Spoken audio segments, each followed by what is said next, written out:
Hey, I'm golf broadcaster Matt Adams. The updated and expanded second edition of my book, The Golf Round I'll Never Forget, Golf's Biggest Stars Recall Their Finest Moments, is now available. Readers can expect to march with Arnie's Army at the 1960 U.S. Open, relive Jack Nicklaus's remarkable 1986 Masters win, and be amazed by the Tiger Slam. The Golf Round I'll Never Forget, Golf's Biggest Stars Recall Their Finest Moments. Pick it up where fine books are sold, including BarnesandNoble.com and Amazon.com.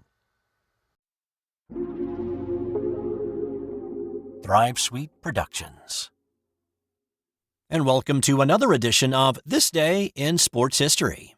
Have you ever been to a Harlem Globetrotters game? Well, even if you haven't, you surely know about them and the fun shows they've been putting on for kids of all ages for many generations. Well, the Harlem Globetrotters played their first ever basketball game on this day in 1927. First thing to know, though, is that they are not a team from New York.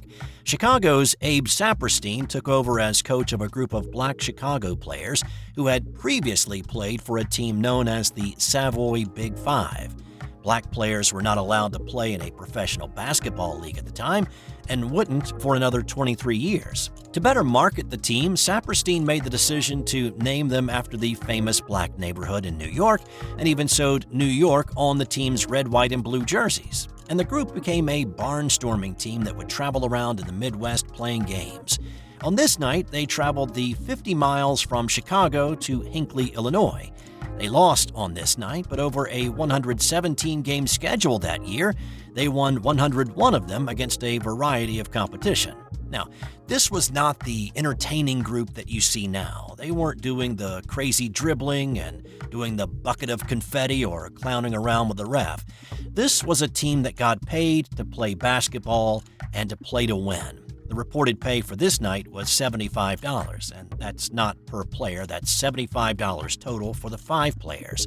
One of the guys on the team was Al Runt Pullins, who was, by all accounts, a star player who also owned a car, so the guys could get from town to town to play the games. Saperstein said many years later that Pullins was the best player he ever coached.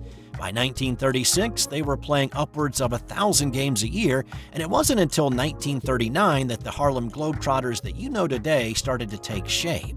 Once the team had a large enough lead, the players were allowed to show off some of their skills to the crowd, and they started performing a few on-court comedic pieces. The crowds overwhelmingly loved the performance, and Saperstein encouraged more of it, but again, only when they had a substantial lead. They've played all around the world now and delighted fans for nearly 100 years, and they got their start on this day in 1927. Also on this day, in 1991, baseball's Pete Rose was released from federal prison after spending 5 months in jail for income tax evasion. And in 1980, the Philadelphia Flyers lost for the first time in 86 days. They put together a 35-game unbeaten streak consisting of 25 wins and 10 ties that came to an end after losing 7-1 to the Minnesota North Stars. That's all for today. I'll have more tomorrow on This Day in Sports History. Hey there, sports history fan. This is Arnie Chapman, a.k.a. the Football History Dude, and I hope that you enjoyed this recent episode presented by the Sports History Network and were able to learn some good old-fashioned sports history knowledge nuggets. I started the Sports History Network back in 2020 with the mission to help podcasters find a community of like-minded sports history nerds, as well as helping aspiring podcasters to start their own shows.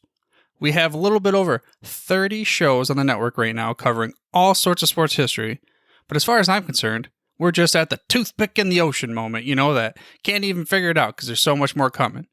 We wanted to create the ultimate headquarters for sports yesteryear, starting with Podcast Network and our website, but we're going to continue to move into other mediums as well. And here's the cool part, because we want you to be part of our team. So if you're interested in starting your own podcast, or maybe being a guest on one of our shows, or who knows, maybe even writing an article for us over on the website. Seriously, all you gotta do is reach out to us on the contact page over at sportshistorynetwork.com. You can be as technologically savvy as a Neanderthal tapping on a stone trying to figure out this whole hieroglyphics thing back in the day. Again, it doesn't matter, because even if you don't understand the whole podcast space, we have a production team that can pretty much help you out with doing everything. All you gotta do, head over to sportshistorynetwork.com head to the contact page, fill it out. That message goes right to me, and I'll reach out to you as soon as I can. But for now, dude, I'm through if you're through.